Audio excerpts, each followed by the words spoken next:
canal Bytes Bíblicos. Como você já sabe, é só aqui no canal Bytes Bíblicos que você tem o curso Liturgia da Palavra, para você entender de vez as leituras da missa. Continuamos a nossa caminhada pelo tempo comum e hoje nós vamos estudar o 17º domingo. Mas antes, não se esqueça de deixar o seu comentário dizendo de qual cidade você nos assiste e se os nossos encontros estão te ajudando a preparar melhor a sua catequese, a celebrar melhor, a preparar a sua homilia. Inscreva-se no canal, deixe o seu like e marque o sininho para receber notificações. E pense na possibilidade de participar conosco no nosso curso toda terça-feira à noite. Este nosso encontro aqui é só um recorte. Mas o que o curso de terça-feira à noite tem de diferente daquilo que nós vemos aqui? Eu já falei mais de uma vez, as explicações são um pouco mais profundas, um pouco mais longas, além da possibilidade de interagir com os colegas e com os professores. Mas, para quem segue o curso toda terça-feira à noite, há também outras vantagens. Além de poder ter o material em PDF, sim, porque os professores mandam o resumo da aula em PDF logo na terça-feira à tarde. Vários dos nossos participantes nem sempre podem estar presentes, ainda que virtualmente, na terça-feira à noite, mas na quarta, logo na parte da manhã, eles recebem o link com a gravação da aula. Se quiserem rever ou se não puderem estar presentes, para ver o curso completo. Pense na possibilidade. Esse é o link para você fazer a sua inscrição. Esse é o link para maiores informações. Vamos então para as nossas leituras de hoje. A primeira leitura é tirada do livro do Gênesis. O salmo é o Salmo 137 ou 138, conforme a sua Bíblia. Segunda leitura, mais um trecho da carta aos Colossenses. E o evangelho é tirado de Lucas. O capítulo 11 de Lucas inicia com uma pequena catequese sobre a oração, com 3 ensinamentos. Nos versículos 2 a 4, o Pai Nosso, a versão lucana do Pai Nosso, que é diferente da versão de Mateus. Depois, a parábola do amigo inoportuno, que é exclusiva de Lucas. E, por fim, a oração insistente, que também se encontra lá no Evangelho de Mateus. O versículo 1, com o qual nós iniciamos este Evangelho de hoje, é um elemento típico de Lucas. O Jesus de Lucas é modelo de oração. Está sempre rezando. Antes de algo importante, Jesus se retira e faz uma oração profunda. E nós temos o pedido dos discípulos, que vai provocar 3 ensinamentos, os 3 ensinamentos que nós vemos nesta leitura. Os ensinamentos 1 e 3, ou seja, o Pai Nosso e a oração insistente, estão também lá em Mateus, no Sermão da Montanha. Jesus ensina a nova lei e ensina também como deve ser a nova oração no contexto desta nova lei. Mas isto é Mateus. Em Lucas é algo um pouco diferente. Estamos na chamada a grande viagem de Jesus da Galiléia para Jerusalém e Jesus faz estes ensinamentos que nós vamos escutar hoje para responder a um pedido dos discípulos. Senhor, ensina-nos a rezar como João ensinou os seus discípulos. O Pai Nosso, na versão de Lucas, está nos versículos 2, 3 e 4. A versão de Lucas é mais breve do que a de Mateus. A versão de Mateus é a mais usada, é a que nós rezamos todo dia. Mas, provavelmente, Esta diferença da versão mais longa de Mateus com a versão mais breve de Lucas se deve a duas recordações, duas tradições, provavelmente orais, da mesma oração. Talvez a versão de Lucas seja mais antiga e a comunidade de Mateus acrescentou alguns pedidos em estilo litúrgico. O Pai Nosso, de qualquer modo, é a única oração que Jesus ensina aos seus discípulos. E ela está profundamente enraizada na tradição judaica. Não há nada no Pai Nosso que um judeu não possa rezar. Mas então, qual que é a novidade do Pai Nosso? Talvez você já tenha escutado que a novidade do Pai Nosso é chamar a Deus de Pai, mas isto não é verdade. O Antigo Testamento também chama Deus de Pai. A novidade do Pai Nosso é que ela é bastante sóbria, é simples e extremamente fácil de decorar. E por que isso é uma novidade? Porque as orações daquele período no judaísmo eram extremamente longas, empoladas, cheia de paráfrases, cheia de maneirismos. E Jesus ensina uma oração estreitamente simples, quase aquilo que algumas religiões chamam de um mantra, algo fácil de decorar para ser repetido continuamente. Como nós já falamos, a versão de Lucas é mais breve do que a versão do Pai Nosso em Mateus. Quais são os pedidos que fazemos no Pai Nosso de Lucas? Em primeiro lugar, santificado seja o teu nome. Aí a gente tem que perguntar, santificado por quem? Pelos seres humanos? Então, isso significa que o Pai Nosso está pedindo que todos reconheçam a justiça de Deus e santifiquem o seu nome praticando a justiça.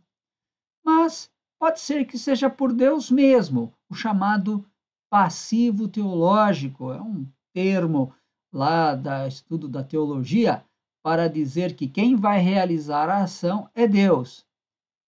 Neste caso, santificado seja o teu nome, significa que a salvação de Deus aconteça na história, que Deus realize a salvação na história.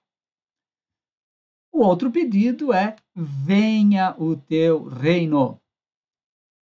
Repare, não está dizendo que nós possamos entrar no teu reino, que neste caso seria lá no céu, mas ao contrário, o reino de Deus venha, ou seja, se faça presente, aconteça aqui na terra e no tempo, na história.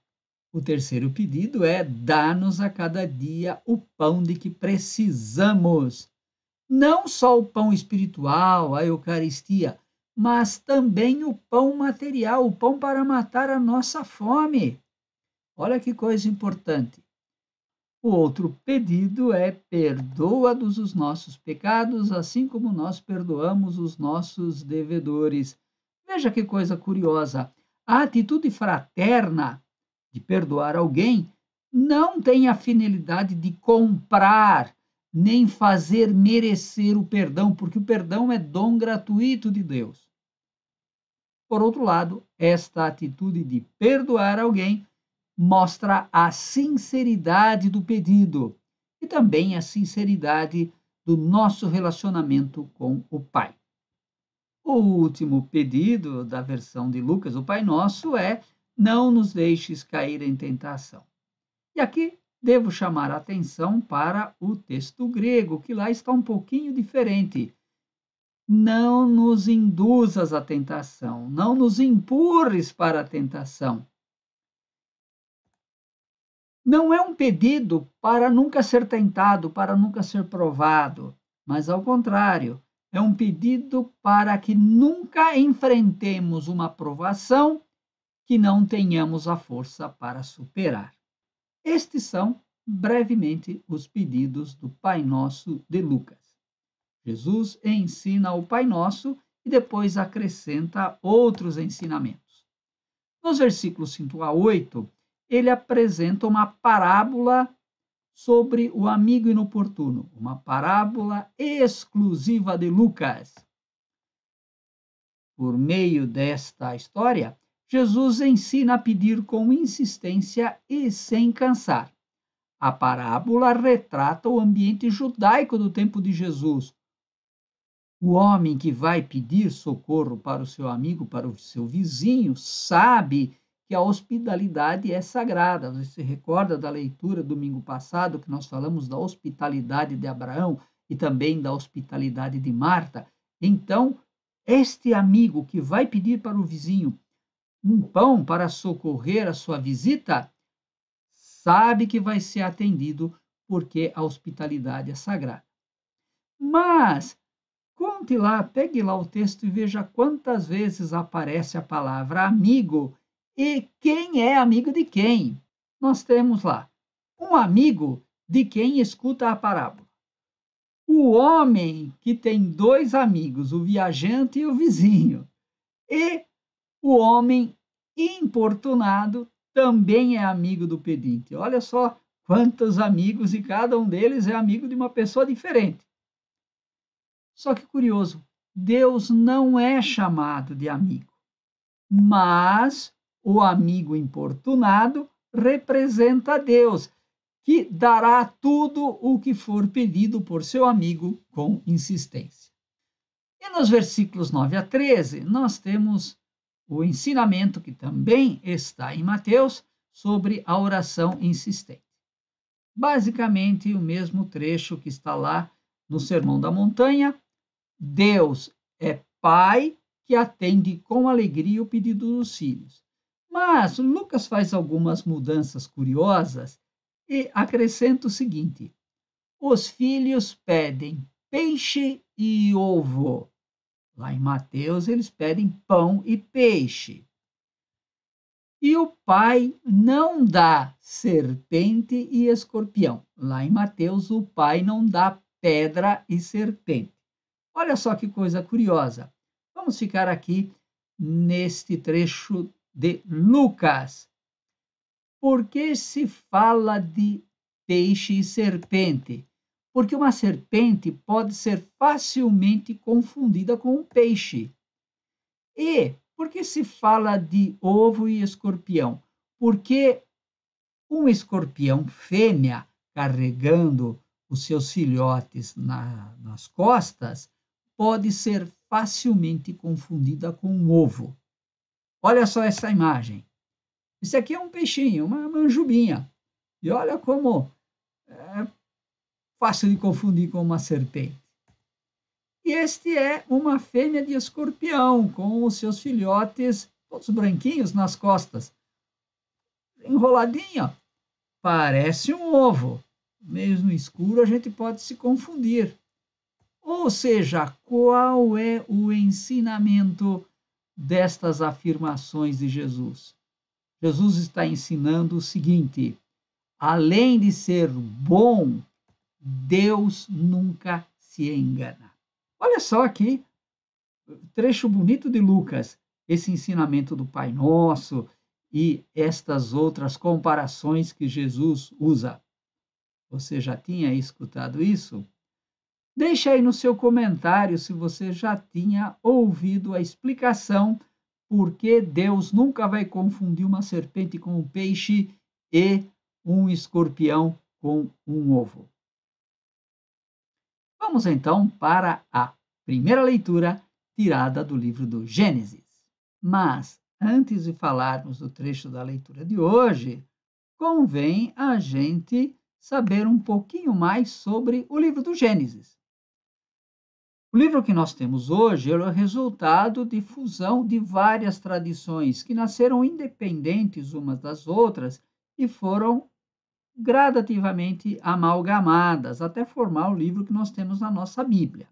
E uma dessas tradições, a princípio orais, que depois foram colocadas por escrito, tem como ponto teológico a bênção. Aliás, lá na história de Abraão, isso é muito marcado, porque Abraão é chamado por Deus para ser o canal, o intermediário de uma bênção. Aliás, lá no capítulo 12, versículo 2 e 3, nós temos isso, né?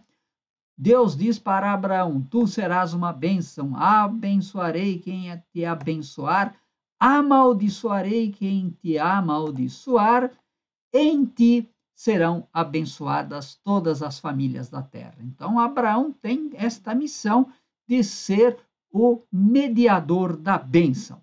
E na leitura de hoje, nós vemos Abraão que está barganhando com Javé para salvar Sodoma. Ou seja, Abraão tenta fazer chegar a bênção, não a maldição, para Sodoma. Será que ele vai conseguir? Veja lá na leitura o que acontece. A leitura de hoje começa com uma afirmação de Deus: o clamor contra Sodoma chegou aos meus ouvidos. Que clamor é esse? É o clamor dos oprimidos. Sodoma é uma cidade marcada pela injustiça.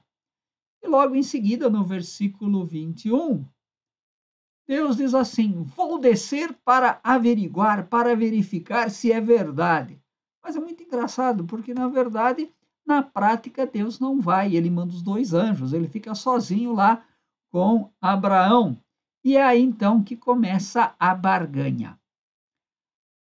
Abraão quer salvar Sodoma, quer, já pensam? A salvação, o perdão, chegue a Sodoma e vai pedindo desconto. Se tiver 50, se tiver 45, 40, 30, e Deus vai dando desconto, e é uma imagem muito bonita, como 2 negociantes que querem chegar a um acordo, mas nenhum dos 2 quer ter prejuízo.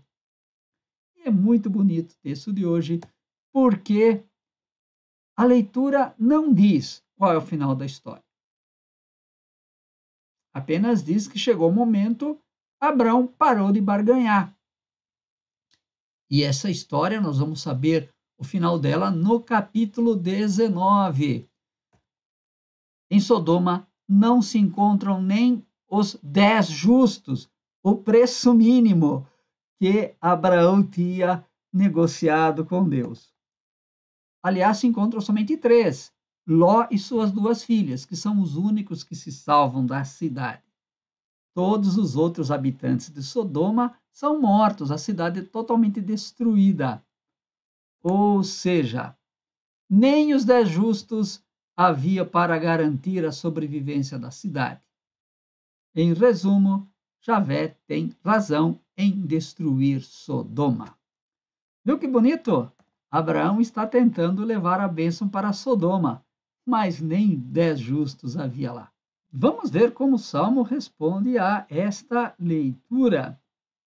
O Salmo 137 e 138 começa com uma ação de graças e dá também a motivação por estar agradecendo a Deus.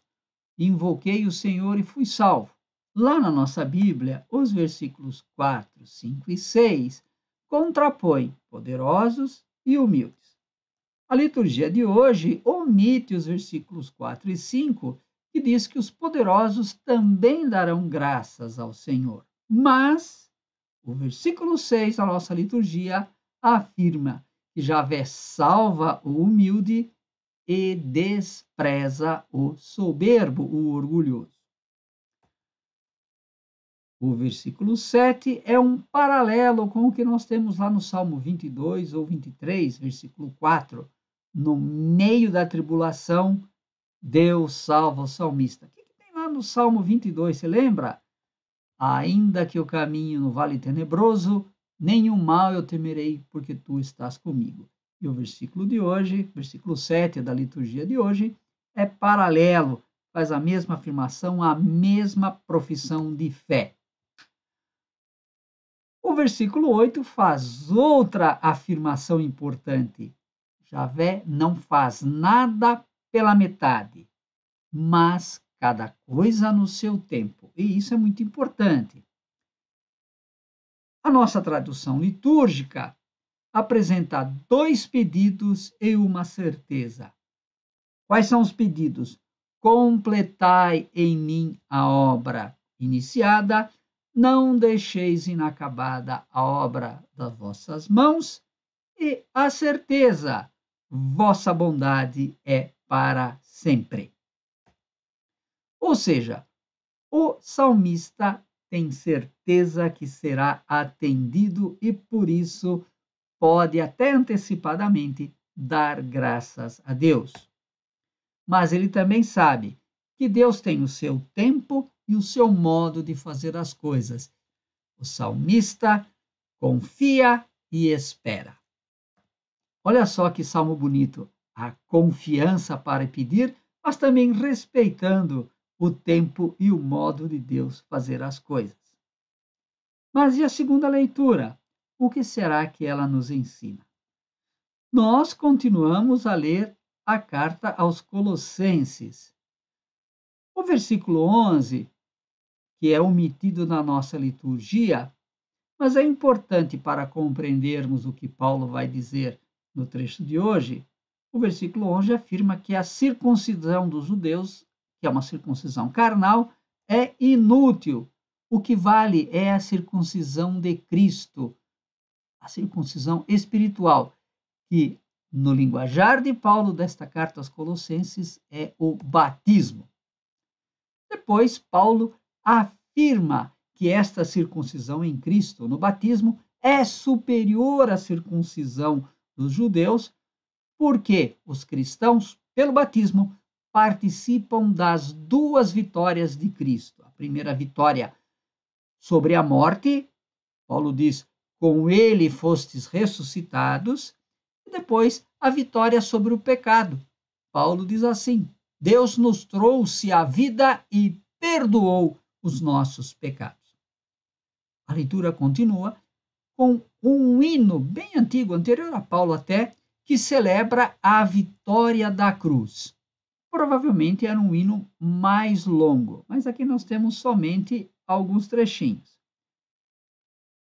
Os primeiros versículos que nós temos na nossa liturgia utilizam um vocabulário jurídico. Olha só, perdoou os pecados, uma conta a ser paga, que é um boleto, um protesto judicial, e também obrigações legais. Tudo isso faz parte de um vocabulário jurídico. E o versículo 15, que foi omitido da nossa liturgia, utiliza um vocabulário militar. Despojou, expôs publicamente e levou em cortejo triunfal. Em resumo, o autor da carta aos Colossenses quer que os cristãos percebam a grandeza do batismo e não fiquem com saudade da circuncisão praticada pelo judaísmo. Viu só que coisa interessante, bonito, né? Esta afirmação de Paulo de que o batismo é uma circuncisão espiritual que nos faz participar da vitória de Cristo. Agora que vimos cada uma das leituras separadamente, vamos ver como elas estão entrelaçadas. O Evangelho, a primeira leitura e o Salmo nos ensinam vários aspectos da oração. O Evangelho nos recorda a necessidade de pedir com insistência.